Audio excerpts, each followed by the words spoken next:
सिद्ध कीजिए कि रूट 2 एक अपरिमेय संख्या है, रूट 3 एक अपरिमेय संख्या, रूट 5 एक अपरिमेय संख्या है। बोर्ड परीक्षा का सबसे इंपॉर्टेंट क्वेश्चन, अगर आप क्लास 10th में पढ़ते हैं तो आप याद रखिए कि रूट वाले क्वेश्चन को आपके बोर्ड परीक्षा में प्रूफ करने के लिए दिया जाएगा। तो इस वीडियो में हम लोग सीखेंगे कि रूट वाली संख्या को कैसे प्रूफ करना होता है, और इसे हम लोग प्रूफ करेंगे मैथ के एक बहुत ही पावरफुल मेथड जिसे हम लोग कहते हैं कॉन्ट्राडिक्शन मेथड। तो आइए हम लोग इसे बनाते हैं और सीखते हैं वो मेथड को कैसे यूज करना है। कभी भी बोला जाता है कि सिद्ध कीजिए रूट 2 एक अपरिमेय संख्या है, तो इसके लिए हम लोग को क्या करना है, इसे इसका उल्टा मान लेना है। हम लोग क्या करेंगे, अपरिमेय की जगह परिमेय मान लेते हैं। तो हम यहां पर लिखेंगे माना रूट 2 एक परिमेय संख्या है, रूट 2 एक परिमेय संख्या है।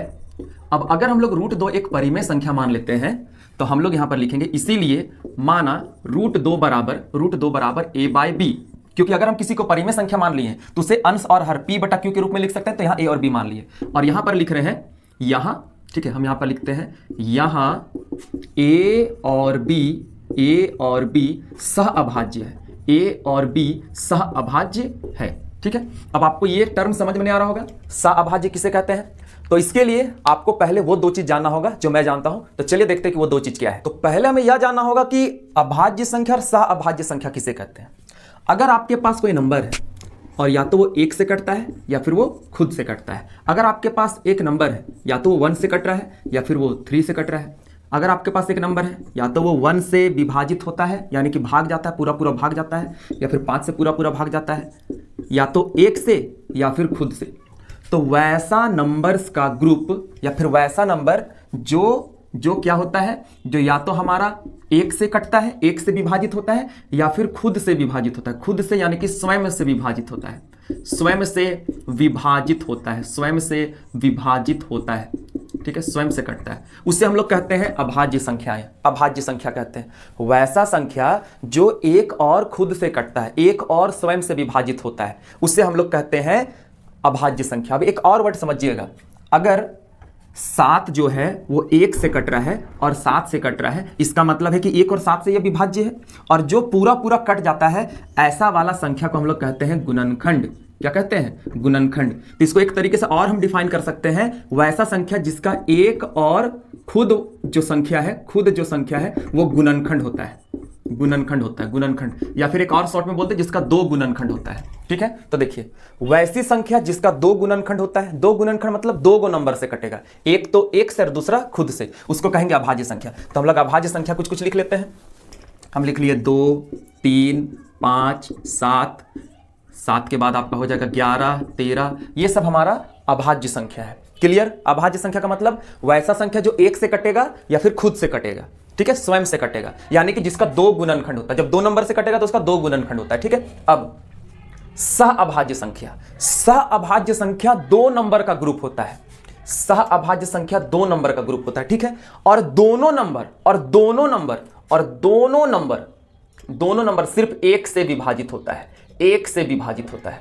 जैसे कि हम यहां पर लिख दिए 13 और हम यहां पर लिख दिए 15। अब देखो 13 और 15 दोनों सिर्फ किससे कटेगा, तो दोनों सिर्फ 1 से कटेगा।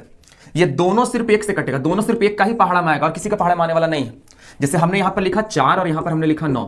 4 अलग से 1 से कट जाएगा, 2 से कट जाएगा, 4 से कट जाएगा।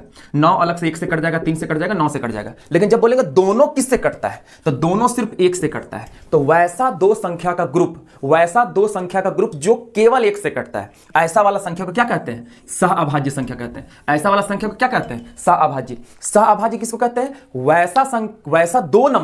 वैसा दो नंबर जो सिर्फ 1 से कटता है। ठीक है, इसके लिए ये दोनों को अभाज्य होना जरूरी नहीं है, होगा तब भी चलेगा, नहीं होगा तब भी चलेगा, लेकिन ये दोनों सिर्फ 1 से कटना चाहिए। ऐसे वाले संख्या को हम लोग कहते हैं सह अभाज्य संख्या। तो अब हमको लगता है कि आपने वहां तक की चीजों को समझ गया है। तब हम लोग फिर से अपने क्वेश्चन को कंटिन्यू करते हैं। अब आपको एक और टॉपिक जानना होगा, एक और टॉपिक आपको पता होना चाहिए, परिमेय संख्या का मानक रूप। मान लो हमारे पास एक परिमेय संख्या है। ये परिमेय संख्या हम लोग सभी जानते हैं, परिमेय संख्या जिसको अंश और हर p बटा q के रूप में लिख सकते हैं, और q 0 नहीं होना चाहिए। मान लो हमारे पास एक परिमेय संख्या, ठीक है। अब इस परिमेय संख्या को हम लोग क्या करते हैं, कैंसिल कर देते। देखो यहां हो जाएगा 2 8 16, 2 9 18, 8/9 आ गया।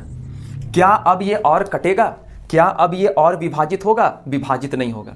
तो जब ये और विभाजित नहीं हो रहा है, तो ये जो आपके पास परिमेय संख्या आया है, जो कि यहीं से आया है, इसको हम लोग कहते हैं परिमेय संख्या का मानक रूप। इसको क्या कहते हैं? परिमेय संख्या का मानक रूप। अब जो परिमेय संख्या का मानक रूप होता है, अभी नेक्स्ट इंटरेस्टिंग वाला बात आपको हम बता रहे हैं कि जो परिमेय संख्या का मानक रूप होता है उसका अंश और हर सहअभाज्य होता है। सहअभाज्य याद करो, अभी पढ़ाए थे सहअभाज्य। वैसा दो नंबर का ग्रुप जो सिर्फ एक से कटेगा। तो यहां पर ये जो मानक रूप आया है परिमेय संख्या का, ये दोनों सिर्फ एक से कटेगा, दोनों एक के अलावा किसी से नहीं कटेगा। अच्छा, जब दो नंबर सिर्फ एक से कटता है, मतलब इसका गुणनखंड कितना है? मतलब ये दोनों नंबर का गुणनखंड एक हो जाएगा। जैसे हम एक चीज आपको बताते, ध्यान समझिए, 4 एक से भी कटता है, 2 से भी कटता है, 4 से भी कटता है। तो ऐसा वाला नंबर को हम लोग कहते हैं गुणनखंड। अगर कोई नंबर को भाग कर देता है तो ये वाला नंबर हमारा गुणनखंड कहलाता है। तो ये 8 और 9 का गुणनखंड कहलाएगा ना। लेकिन यहां पर ये 2 नंबर का गुणनखंड हो जा रहा है। तो अगर कोई 2 नंबर का गुणनखंड 1 है ना, तो इसको हम लोग बोलेंगे उभयनिष्ठ गुणनखंड। सिर्फ गुणनखंड नहीं बोलेंगे। अगर एक नंबर को कोई अलग नंबर भाग कर रहा है तो उसको गुणनखंड बोलेंगे, लेकिन दोनों को कोई एक ही नंबर भाग कर रहा है तो इसको बोलेंगे उभयनिष्ठ गुणनखंड। जैसे 16 और 18 दोनों को भाग 2 भी कर देता है, तो ये दोनों का उभयनिष्ठ गुणनखंड हो जाएगा 2। ठीक है, आई होप उभयनिष्ठ गुणनखंड आप लोग समझ गए। एक और एग्जांपल से समझते हैं। मान लो हमने यहां पर लिखा 15/20। अभी क्या ये परिमेय संख्या का मानक रूप में है? मानक रूप में है? नहीं है। क्यों? क्योंकि ये कटेगा। अब इसको कैंसिल करते हैं, ये हो जाएगा 5 तिया 15, 5 चौके 20। क्या अब इसको कोई काट सकता है, कैंसिल कर सकता है? नहीं, कैंसिल नहीं कर सकता है। तो यहां पर जो ये आया है, ये हमारा होता है सहअभाज्य। क्या होता है? सहअभाज्य होता है। ठीक है, सहअभाज्य हो गया। अब अगर ये सहअभाज्य हो गया, ये सहअभाज्य हो गया, मतलब ये दोनों का जो उभयनिष्ठ गुणनखंड होगा वो 1 होगा। मतलब ये दोनों सिर्फ 1 से कटेगा, 1 से विभाजित होगा। और जब दोनों सिर्फ 1 से कटेगा, दुनिया में ये दोनों को और कोई भाग करने वाला नंबर है ही नहीं, किसके अलावा? 1 के अलावा। तो 1 के अलावा ये दोनों किसी से नहीं कटता है, इसीलिए हम बोल सकते हैं इसका उभयनिष्ठ गुणनखंड। उभयनिष्ठ गुणनखंड। ठीक है, उभयनिष्ठ गुणनखंड क्या है? उभयनिष्ठ गुणनखंड है 1। ठीक है, तो हमको लगता है यहां तक आप समझ गए। 3 चीजों को ध्यान से सुन लीजिए। वैसा नंबर जो 1 और खुद से कटता है, अभाज्य संख्या। वैसा 2 नंबर का ग्रुप जो केवल 1 से कटता है, यानी कि दोनों का उभयनिष्ठ गुणनखंड सिर्फ 1 हो, सहअभाज्य संख्या। और परिमेय संख्या का मानक रूप जो होता है उसका अंश और हर सहअभाज्य होता है, दोनों सिर्फ 1 से कटता है। ठीक है, अब हम लोग आ जाते हैं अपने, कंटिन्यू करते हैं उसी क्वेश्चन। माना √2 एक परिमेय संख्या है। अपरिमेय सिद्ध करना, लेकिन हम लोग उल्टा मानते हैं। इस मेथड में उल्टा माना जाता है। तो अगर आप किसी को परिमेय संख्या मानते हैं कि माना √2 एक परिमेय संख्या है, तो अगर ये परिमेय संख्या है तो इसको हम ओरिजिनल वाला परिमेय संख्या, मानक रूप वाला परिमेय संख्या मान लिए कि ठीक है, अगर ये परिमेय संख्या है इसलिए माना √2 बराबर a/b। और a/b जो है, a/b जो है वो क्या है? a और b है सहअभाज्य। और यही बात को याद रखना, जो सहअभाज्य होता है ना, उसमें इसका मतलब होता है कि a और b का उभयनिष्ठ गुणनखंड, a और b का उभयनिष्ठ गुणनखंड 1 है। याद रखना इस बात को आपको याद रखना है। ठीक है, कि अगर a और b सहअभाज्य मतलब दोनों सिर्फ 1 से कटेगा। दोनों किससे कटेगा? 1 से कटेगा। अब देखो आगे हम बढ़ेंगे और क्या यहां पर हमको रिजल्ट मिलता है। हम यहां पर लिखते हैं अब लिखने के बाद हम क्या करते हैं, लिखते हैं दोनों पक्षों में वर्ग करने पर। ठीक है, दोनों पक्षों में वर्ग करते हैं। अच्छा, एक क्वेश्चन है, सर वर्ग क्यों कर रहे हैं, घन क्यों नहीं कर रहे हैं? घन भी कर सकते हैं। अच्छा, मान लो आपके पास एक परिमेय संख्या है मानक रूप वाला। कैसा वाला? मानक रूप वाला। अभी बोलता है 6 और 7 हम लोग सिर्फ 1 से कटते हैं। 6 और 7 किससे कटते हैं? 1 से कटते हैं। अच्छा, इसका स्क्वायर कर दिए, हमको मिला 36 और 49। स्क्वायर करने के बाद भी 36 और 49 बोलेगा हम लोग सिर्फ 1 से कटते हैं, हम लोग नियम चेंज नहीं करते हैं। फिर से अगर आपके पास है 3 और आपके पास है 4, ये बोलता है हम लोग सिर्फ 1 से कटते हैं। तो इसका जब स्क्वायर करोगे तब भी ये बोलेगा कि हम लोग दोनों सिर्फ 1 से कटते हैं, एक के अलावा कोई नहीं काटता है। तो अगर ये भी हम लोग का परिमेय संख्या है तो स्क्वायर करने पर a और b बोलेगा हम लोग सिर्फ 1 से कटते हैं। ये बोलेगा ना कि हम लोग सिर्फ 1 से कटते हैं। अब देखिए, यहां हम लोग करते हैं वर्ग, और हम लोग सभी जानते हैं कि जब वर्ग किया जाता है ना, वर्ग जब करते हैं ना तो रूट हट जाता है। रूट हटता है कि नहीं? तो वर्ग कर दिया तो रूट हट जाएगा। तो यहां पर रूट हट गया तो यहां पर हो गया 2, यहां पर क्या हो गया 2, और यहां पर क्या हो जाएगा a² और यहां पर क्या हो जाएगा b²। इतना समझ में आ गया? a² और b² हो गया। अब देखिएगा अच्छा से, है ना। आगे हम यहां पर क्या करते हैं, हम ये b को इधर लेकर आ जाते हैं, तो ये हो जाएगा 2b² बराबर a²। ठीक है, अब यहां पर एक बात समझना, ये दो ये दो जो है वो LHS में गुना के रूप में है, गुना के रूप में है कि नहीं। तो जो LHS में गुना के रूप में रहता है, अगर उसको हम RHS में भेज देंगे, RHS में ये चला जाएगा, तो क्या ये भाग के रूप में नहीं हो जाएगा, और भाग को विभाजित बोला जाता है। ठीक है, तो हम यहां पर लिखेंगे, इसका मतलब ये हुआ, हम यहां पर लिखते हैं इसीलिए 2a स्क्वायर को विभाजित करता है, 2a स्क्वायर को विभाजित करता है, ऐसे लिख देते हैं, विभाजित करता है। अब अगर 2a स्क्वायर को विभाजित करता है, 2a स्क्वायर को विभाजित करता है, तो हम लोग लिखेंगे इसीलिए 2a को भी विभाजित, 2a को भी विभाजित, 2a को भी विभाजित करेगा, 2a को भी विभाजित करेगा। अब आप बोलोगे सर ये वाला लाइन समझ में नहीं आ रहा है। अब अगर ये लाइन समझ में नहीं आ रहा है, एक चीज और देखो, तो पहले ये समझ लेते हैं, अगर दो 4 का स्क्वायर को काट देता है, उसको हम बोलेंगे ऐसे, विभाजित करता है। समझिएगा, अगर 2 4 के स्क्वायर को विभाजित करता है, अगर 2 4 के स्क्वायर को भाग कर देता है, देखो 4 का स्क्वायर हो जाएगा 16, तो क्या 16 को 2 पूरा नहीं काट देगा, काट देगा। तो अगर 2 4 के स्क्वायर को विभाजित करता है, तो 2 जो आपका है वो 4 को भी विभाजित करेगा, अगर आप इसका स्क्वायर हटा दीजिएगा तो।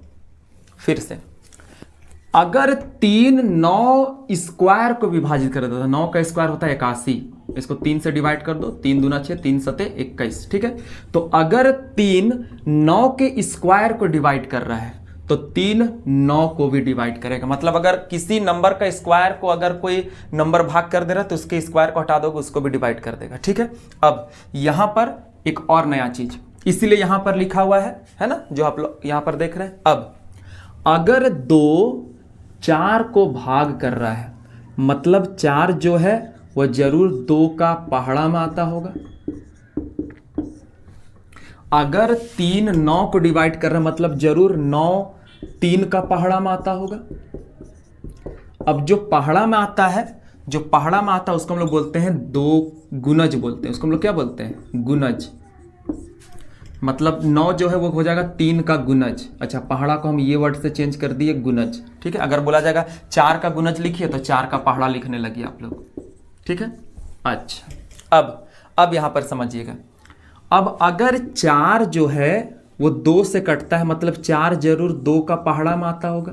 अब अगर 4 2 का पहाड़ा में आता, मतलब वो 2 का गुणज है, और अगर वो 2 का गुणज है तो उसको हम 2 का रूप में लिख सकते हैं, 2 का रूप में लिख सकते हैं। इसको हम 2c मान लिए, c का मान क्या है, 2 है।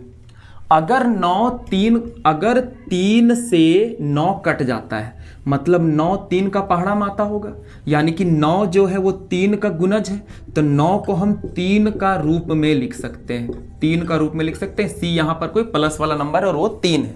अब इसी चीज को मैं एक नया एग्जाम्पल के लिए आपको बताता हूं, और डायरेक्ट हम लोग फिर से आ जाएंगे क्वेश्चन। देखिए, 5 15 का स्क्वायर को विभाजित करता है, तो अगर 5 15 के स्क्वायर को विभाजित करता है, तो 5 15 को भी विभाजित करेगा, स्क्वायर हटा दिए। और अगर 5 15 को विभाजित कर रहा है, मतलब 15 जरूर 5 का पहाड़ा में आता होगा, तभी ना कट रहा होगा, है ना। अब अगर 15 5 का पहाड़ा में आता है, मतलब 15 5 का गुणज है। ठीक है, 5 का गुणज है, क्लियर। अब अगर 15 5 का गुणज है, तो इसको हम 5 के रूप में लिख सकते हैं, 15 को 5 के रूप में लिख सकते हैं, और यहां पर हो जाएगा 5c। ठीक है, तो यहां पर c क्या है, किसी का मान है। इसीलिए जो आपका स्टेटमेंट यहां पर लिखा हुआ है, जब भी आप ये वाला नंबर मानते हैं, तो ये आपका अभाज्य संख्या होना चाहिए। जैसे 2 माने, 3 माने, अभी 5 माने, तो अभाज्य संख्या होना है, जो एक और खुद से कटेगा। इसीलिए बोला गया है कि अगर p a स्क्वायर को विभाजित करता है, p a स्क्वायर को विभाजित करता है, तो p a को भी विभाजित करेगा, a को भी विभाजित करेगा। और यहां पर जो a है वो हमारा कोई प्लस वाला नंबर है। ठीक है, अब हम लोग आ जाते हैं क्वेश्चन में। अब हम लोग समझ चुके हैं कि अगर 2a² को विभाजित करता है तो 2a को भी विभाजित करेगा। अब अगर 2a को विभाजित करता है, मतलब a है, इसका मतलब a जो है वो 2 का पहाड़ा में आता है, इसको हम 2 का गुणज लिख सकते हैं। 2c लिख दिए 2 का गुणज, क्योंकि 2 के पहाड़ा में a आता है तो हम a को लिख सकते हैं 2 का रूप में, 2 का गुणज के रूप में। ठीक है, यहां पर इसको हम लोग मान लिए ऐसे, तो याद रखना। ठीक है, अब यहां पर हम लोग मान लेते हैं इसको समीकरण 1, ये वाला रिजल्ट को मान लेते हैं समीकरण 2। तो a का मान समीकरण 1 में रखने पर, है ना, तो यहां पर हम लोग क्या करते हैं, देखिए यहां पर लिख देंगे 2b² बराबर a² है, तो a की जगह लिख देंगे 2c का होल स्क्वायर, 2c का होल स्क्वायर। तो यहां पर हो जाएगा 2b² बराबर, यहां हो जाएगा 4c का स्क्वायर। यहां पर 2 गुना में है, तो जब 2 गुना में है तो ये लेफ्ट से राइट में आएगा तो भाग में आ जाएगा, और ये यहां पर ऐसे कट गया। तो यहां पर आप लिखोगे b² बराबर 2c²। अब यहां पर अगर 2 गुना में है राइट साइड में, तो लेफ्ट साइड में जाएगा तो क्या हो जाएगा, भाग के रूप में हो जाएगा। ये यहां पर ऐसे भाग के रूप में हो जाएगा। तो यहां पर हम लोग लिख पाएंगे कि जैसे ही ये 2 गुना में है उधर जाएगा भाग में, तो हम लिख देंगे 2b² को विभाजित, 2b² को विभाजित करता है, विभाजित करता है। अब अगर आप जानते हो कि 2b² को विभाजित करता है तो हम लोग लिखेंगे इसीलिए 2b को भी विभाजित करेगा, b को भी विभाजित करेगा। इसको मान लेंगे समीकरण 3, ये हमारा हो जाएगा समीकरण 3। ठीक है, अब समीकरण 2 को देखो और एक बार 3 को देखो। 2a को विभाजित करता है, 2b को भी विभाजित करता है, 2a को भी विभाजित करता है, 2b को भी विभाजित करता है। इसका मतलब हम यहां पर लिख सकते हैं समीकरण 1, 2 और 3 से, समीकरण 2 और 3 से हमको क्या मिलता है कि 2a और b का उभयनिष्ठ गुणनखंड है, उभयनिष्ठ गुणनखंड है। अभी ये जो लिख रहे हैं आपको एक बार में हम समझा देंगे, उभयनिष्ठ गुणनखंड है। देखो 2a को भी काट देता है, भाग कर देता है, 2b को भी भाग कर देता है, तो a और b दोनों को 2 तो भाग कर दे रहा है, 2a को भी विभाजित करता है, 2b को भी विभाजित करता है, मतलब 2a और b दोनों को विभाजित करता है। इसका मतलब क्या है, इसका मतलब है कि दोनों का गुणनखंड है 2, और 2 नंबर का गुणनखंड को हम लोग क्या बोलते हैं, उभयनिष्ठ गुणनखंड। तो 2a और b दोनों का उभयनिष्ठ गुणनखंड है, यहां पर ये समझ में आ रहा है। लेकिन आप क्या माने हैं, आप माने हैं a और b का उभयनिष्ठ गुणनखंड केवल 1 है, आप तो ये मान करके चल रहे हैं। हम यहां पर लिखेंगे लेकिन, यहां पर परंतु लिखते हैं, परंतु a और b सह अभाज्य है। वही चीज लिख रहे हैं हम, a और b सह अभाज्य है। सह अभाज्य मतलब दोनों सिर्फ 1 से कटेगा। तो ये जो गलती हो रहा है वो कहां पर हो रहा है, गलती कहां पर हो रहा है, कहां पर गलती हो रहा है, कहां पर गलती हो रही है, ये गलती हो रहा है। हम लोग परिमेय मान लिए वही गलत किए हैं, और यही कहते हैं, इसी को कहते हैं कॉन्ट्राडिक्शन मेथड। कॉन्ट्राडिक्शन मेथड में हम लोग जो क्वेश्चन रहता है उसके अपोजिट मान लेते हैं, और मानने के बाद जैसे हम लोग परिमेय संख्या का थोड़ा प्रॉपर्टी यूज किए, परिमेय संख्या के लिए उसको स्क्वायर करके देखे, तो स्क्वायर करने के बाद हमको क्या दिख रहा है, गलत चीज दिख रहा है। हमको यहां पर गलत चीज मिल गया। क्या मिल गया कि 2 भी a और b को काटता है, लेकिन 2a और b को तो सिर्फ 1 काट रहा था। तो हम यहां पर लिखेंगे इसीलिए हमारी कल्पना गलत है, इसीलिए हमारा कल्पना गलत है। और लास्ट में आपको लिख लेना है ऐसे ही परीक्षा में, अतः √2 एक परिमेय संख्या है, √2 एक परिमेय संख्या है, ऐसे लिख लेना, √2 एक परिमेय संख्या है। ठीक है, ऐसे ही आपको एग्जाम में लिखना है। ठीक है, आप इसका स्क्रीनशॉट भी ले सकते हैं, बस आपको अच्छे से अरेंज करके लिखना है। कैसे बनाना है उसका 2-3 स्टेप हम आपको बताते हैं। सबसे पहला स्टेप, उल्टा मान लो कि ये परिमेय संख्या है। अब परिमेय संख्या इसका मतलब क्या होता है कि अंश और हर सिर्फ 1 से कटेगा, केवल 1 से कटेगा, यानी कि वो सह अभाज्य है। अब हम लोग क्या किए, परिमेय संख्या का स्क्वायर किए, परिमेय संख्या का स्क्वायर किए तो हमको फिर से वही वाला सह अभाज्य मिलना था, लेकिन मिला नहीं, सह अभाज्य नहीं मिला, मिला हमको 2 भी एक उभयनिष्ठ गुणनखंड। तो ये जो गलत हो रहा है वो कहां पर हो रहा है कि इसको हम परिमेय संख्या मान लिए, इसलिए हम लोग लास्ट में लिखेंगे कि हमारी कल्पना गलत है, हमारी कल्पना गलत था, लिख लो, इसलिए हमारी कल्पना गलत था, है ना। अतः √2 एक परिमेय संख्या, वहां है भी लिख सकते हैं, कोई दिक्कत नहीं। तो इस तरीके से आपको रूट वाले संख्या को प्रूफ करना है। अब यहां पर बात क्या है कि अगर परीक्षा में आ गया कि सिद्ध कीजिए √5 देख रहे हैं, √5 एक अपरिमेय संख्या है। तो आपको कुछ नहीं करना, सबसे पहले लिखना माना √5 एक परिमेय संख्या है, तो √5 बराबर हो जाएगा a/b सह अभाज्य मान लीजिएगा। यहां पर दोनों पक्षों में भाग करिएगा, लेकिन यहां 5 हो जाएगा, यहां पर आप 5 लिख लेना, यहां पर आपका 5 हो जाएगा और यहां पर आपका 5 हो जाएगा, सब सेम। अगर 5 a को विभाजित करेगा, इसीलिए 5 a को विभाजित करेगा, 5 a को विभाजित करेगा मतलब a जरूर 5 के रूप में लिखा जा सकता है। अब अगर a को 5 के रूप में लिखेंगे तो यहां पर आपका 5 हो जाएगा, यहां पर आपका 5 हो जाएगा, और इस तरीके से आपको देखो यहां 5 का स्क्वायर हो जाएगा 25, और इस जगह बस आपको सुधार कर लेना है कि b² बराबर हो जाएगा 25c का स्क्वायर, ठीक है, और बटे यहां पर आपको लिखना है 5, और ये 5 आ जाएगा। फिर से आप वही कंडीशन में आ जाओगे कि 5 b² को विभाजित करता है तो 5 b को भी विभाजित करेगा, लेकिन हम लोग तो समीकरण 1 और 2 से ये लिख पा रहे हैं कि 5 a और b का उभयनिष्ठ गुणनखंड है, लेकिन माने क्या थे कि a और b का उभयनिष्ठ गुणनखंड सिर्फ 1 है। तो यह कल्पना हमारा गलत था, इसीलिए √5 एक अपरिमेय संख्या। चलिए यहां पर है कर देते हैं, ज्यादा बेटर लग रहा है, ठीक है। अपरिमेय संख्या, एक अपरिमेय संख्या, सॉरी एक अपरिमेय संख्या है, ये लिख लेना आपको। ये बहुत आसान वाला एक मेथड हो गया हमारा, ठीक है।